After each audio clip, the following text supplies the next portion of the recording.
الفاتحة.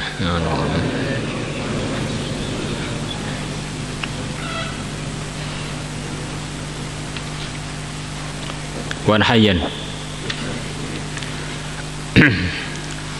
بسم الله الرحمن الرحيم. وعن حيان أبي النضر قال, beliau mengatakan, mana kitab kamu?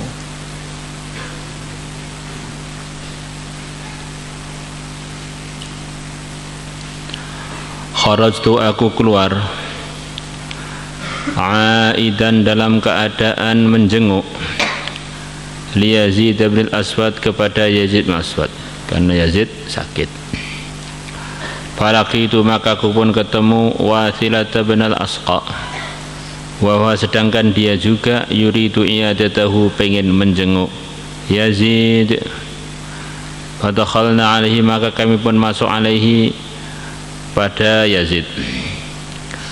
Falamma ra'a Wathilata, maka ketika Yazid melihat Wathilah, basata yadahu, beliau membentangkan tangannya, wa ja'ala, dan bergeraklah Yazid yushiru, berisyarat ilaihi, ke arahnya Wathilah. Beliau menggerakkan tangannya untuk memanggil Wathilah. Nah, sakit keras, tidak bisa memanggil dengan suara keras, mungkin begitu, isyarat saja.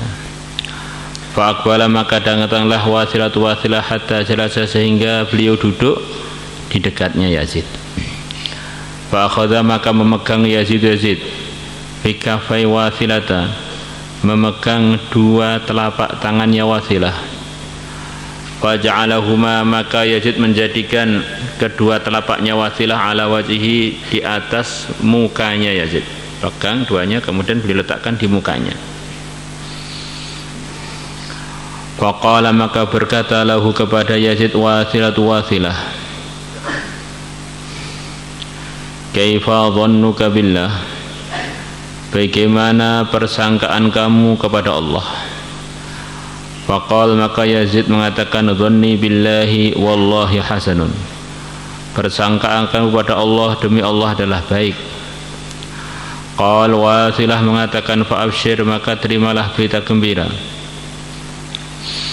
Fa inni, maka sesungguhnya aku, sami'tu, aku telah mendengar Rasulullah SAW yaqulu, beliau bersabda, qala Allah azza wa jalla, Allah azza wa jalla telah berfirman, ana, aku, inda dhanni abdi bi, mengikut persangkaan hambaku bi, denganku. In dhanna khairan falahu,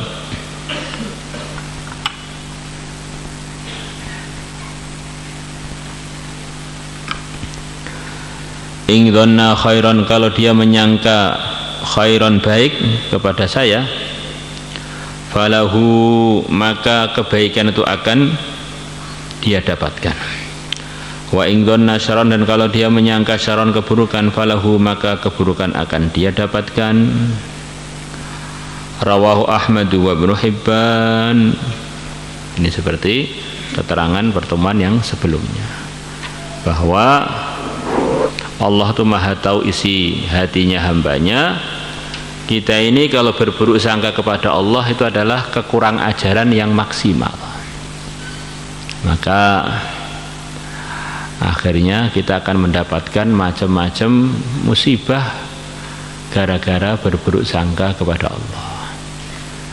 Termasuk arti baik sangka kepada Allah, termasuk di dalam itu adalah baik sangka dengan aturan-aturan Allah, yaitu agama Islam. Semua aturannya itu datangkan keberuntungan, datangkan pahala, datangkan ridhonya Allah, jalan surga. Maka tidak ada di dunia ini orang yang paling benar husnudzonnya kepada Allah melebihi para anbiya. Maka tidak ada yang lebih taat sempurnanya seperti para anbiya. Begitu pula selepas para anbiya, yang paling baik sangka kepada Allah adalah para sahabat. maka tidak ada agama yang lebih baik diamalkan agama Islam melebihi yang telah dipraktekkan oleh sahabatnya yang mulia Nabi besar Muhammad sallallahu alaihi wasallam. Dan termasuk bagian dari buruk sangka kepada Allah adalah buruk sangka kepada Islam. Kadang orang itu buruk sangka kepada Islam secara total, nggak berani. Islam itu merugikan, nggak berani, maka dia masih tetap pegang dengan imannya kepada Islam, mengaku sebagai mukmin muslim. Tetapi kadang-kadang tanpa terasa ada sebagian amalan Islam menurut dia itu merugikan. Ini juga bagian dari bentuk buruk sangka. Ada orang itu tidak mengamalkan sebagian arahan agama karena malas, karena ikut nafsu, tetapi dalam dirinya paham saya ini rugi. Nah, orang yang seperti begini ini ya orang yang rugi lah, nah, gitu. Tapi kalau orang buruk sangka bukan sekedar rugi, imannya dalam bahaya. Sudah tidak amal, buruk sangka lagi. Bahkan kalau orang itu amal tapi disertai buruk sangka, ya kalau Rasulullah benar ya saya untung, kalau enggak ya capek-capek mondok lama ternyata bohong semua. Wah, ini bagian dari zandaqah, dari orang yang di hatinya belum iman tapi zahirnya beriman. Maka di zaman Nabi Musa diceritakan ada dua orang, satunya suka melanggar, satunya sepertinya suka ikut Nabi Musa terus. Begitu yang suka melanggar tadi matinya hampir bersamaan. Nabi Musa diperintahkan oleh Allah untuk mengsolati orang tadi, mengantarkan jenazahnya dan menghadiri pengkuburannya. Maka orang kampung itu pada bingung, ini orang ini kami aja nggak siap nyolati loh asalnya. Lah kok Nabi Musa sendiri yang datang nyolati, ya akhirnya kita terpaksa ikut-ikut nyolati. Ini nakalnya sudah bukan main ini. Satunya yang kelihatannya sering dengan Nabi Musa diberi wahyu oleh Allah, jangan kamu hadiri sholatnya dan jangan kamu hadiri penguburannya. Maka orang kampung heran, kok Nabi Musa nggak mau, kenapa ya? Akhirnya Nabi Musa tanya kepada Allah, ya Allah apa rahasianya? Yang satu zahirnya baik, saya malah nggak boleh nyolati, nggak boleh menghadiri jenazahnya. Satunya zahirnya banyak keburukan, tapi malah saya suruh nyolati, suruh menghadiri penguburannya. Maka Allah berfirman kepada Nabi Musa, kamu tanya kepada istri mereka berdua. Maka Nabi Musa tanya pada istrinya yang zahirnya ahli maksiat tadi. Maka istrinya bilang, ya suami saya ini banyak salahnya, tapi setiap belum tidur nangis terus sampai pagi atau sampai ketiduran nangisnya itu. Musa itu benar, ajarannya benar, tapi saya belum taat, saya ini rugi, saya ini bahaya, saya ini nangis terus sepanjang malam nangisi kesalahannya. Nabi Musa tanya lagi kepada satunya. Istrinya bilang, setiap mau tidur itu suami saya itu bilang, wah saya sudah capek tadi ikut programnya Nabi Musa, kalau Nabi Musa benar ya pahala saya banyak, tapi kalau nggak benar ya capeknya pol tetapi rugi tok. Terus tidur. Jadi satunya itu seperti amal agama tapi tidak yakin, satunya seperti banyak melanggar tapi dia yakin pada agama. Tentu saja dua-duanya ini bukan contoh bagi kita ya. Ini kadang-kadang kita ini ngambil alasan, oh saya tak ikut yang kedua, yang pertama aja itu sepertinya nakal, bolosan tapi wali. Wali opo? Kalau memang wali benar kan menangisi kenakalannya, cari dalil untuk kenakalannya, itu bukan wali itu. Wali syaitan.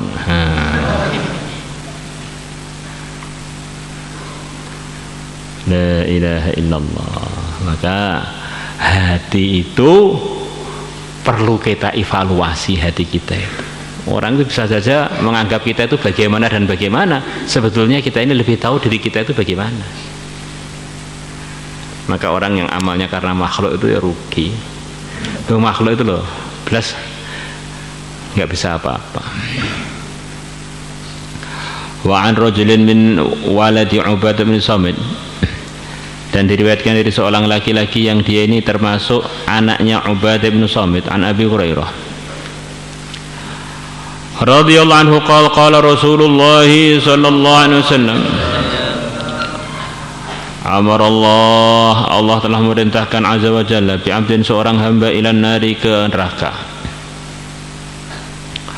Falamma waqafa, maka begitu dia telah berdiri, ala syafatiha, di atas bibirnya neraka, sudah hampir nyemplung, iltafata, maka dia noleh, faqal, maka dia mengatakan, ama wallah. Ini ama ini umpama enggak diartikan ya enggak apa-apa, ini semacam muqaddimah perkataan. Ama wallah, demi Allah, ama wallahi, demi Allah, ya Rabbi, wahai Tuhanku, in kana dhanni, sungguh adanya persangkaanku, bika, pada engkau, lah hasanan, sungguh bagus. Ini dalam riwayat yang yang lain yang lebih lengkap, ada seorang ahli maksiat yang dia dihisab nggak lulus, sudah tinggal masuk nerakanya aja, tinggal diputuskan masuk neraka saja. Maka Allah perintahkan pada dia, masuklah kamu ke neraka. Maka dia lari langsung menuju neraka. Tapi begitu sampai depan neraka ternyata mandek, dia mau nyemplung nggak berani. Maka Allah ditanya, kenapa kamu kok cepat-cepat, tak perintah masuk neraka langsung masuk neraka, mau melaju masuk neraka? Ya Allah, saya tadi sudah dihisab nggak lulus, dosa sudah banyak, siksa yang menanti sudah banyak. Maka begitu saya dengar engkau merintah saya untuk masuk neraka, saya langsung cepat-cepat mentaati engkau, harapan saya engkau menyayangi saya.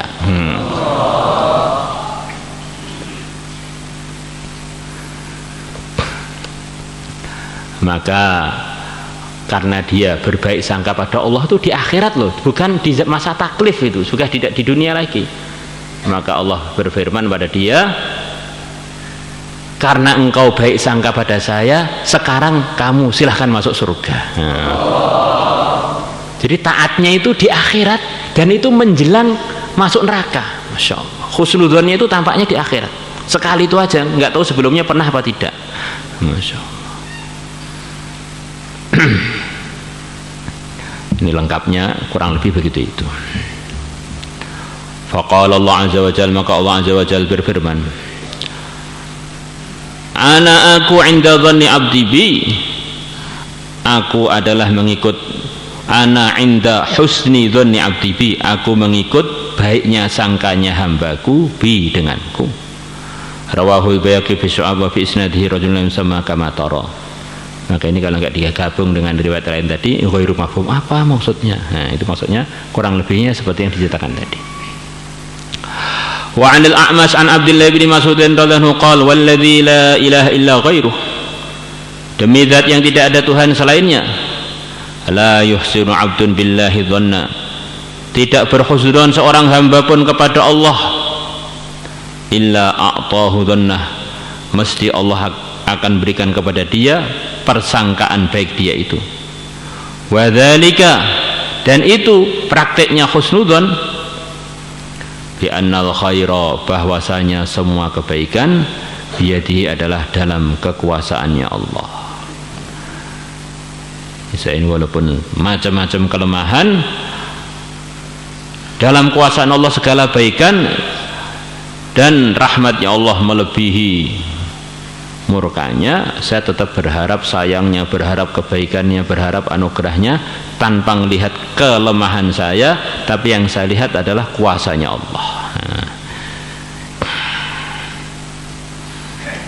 Tetapi harus ingat, diulang lagi, jangan sampai dalil-dalil luasnya rahmatnya Allah, perintah untuk berbaik sangka kepada Allah, jadi dalil untuk kita terus berbuat maksiat kepada Allah.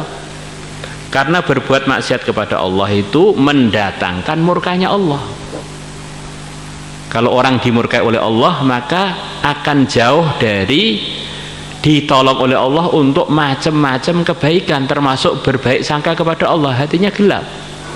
Di antara risikonya melanggar, orang itu nggak mampu untuk bertaubat. Walaupun ada cerita-cerita orang yang sudah ahli maksiat ditolong Allah untuk bertaubat, itu kan dia, bukan kita kan. Kalau kita kalau maksiat itu terus nggak bisa berhenti, apa terus berhenti, kita nggak bisa menerka. Maka janganlah diri kita ini kita jadikan kelinci percobaan. Itu teman saya itu dulu nakal, sekarang soleh, malah hafal Quran, juara 1.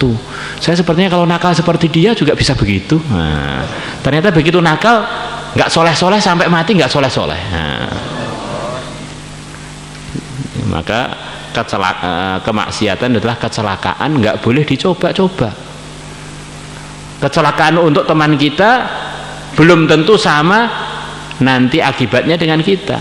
Teman kita tabrakan sepeda motor, ketabrak bis, dia nggak apa-apa, luka-luka ringan. Nah, kita kebentur tembok tok, nggak usah bis, ternyata lepas nyawanya. Nah, itu bisa berbeda-beda. Maka kemaksiatan tidak boleh dibuat mainan. Namanya Ibnu Syaqo, temannya si Abdul Qadir, itu maksiatnya zahirnya yang diceritakan hanya sekali.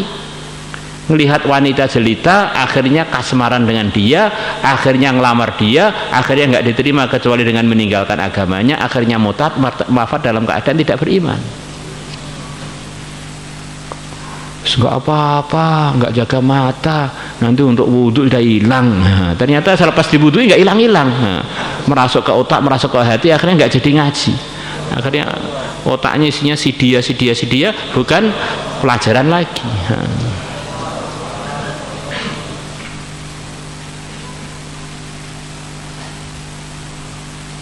Pelanggaran-pelanggaran nggak usah sampai jadi kebawa tidur, wah gawat itu. Kebawa tidur, baca kitab yang kelihatan adalah kemaksiatannya, baca Quran yang kelihatan kangen dengan maksiat, wah itu repot itu sudah, masya Allah. Ini berarti sudah luka parah. Maulaya salli wa sallim daiman abada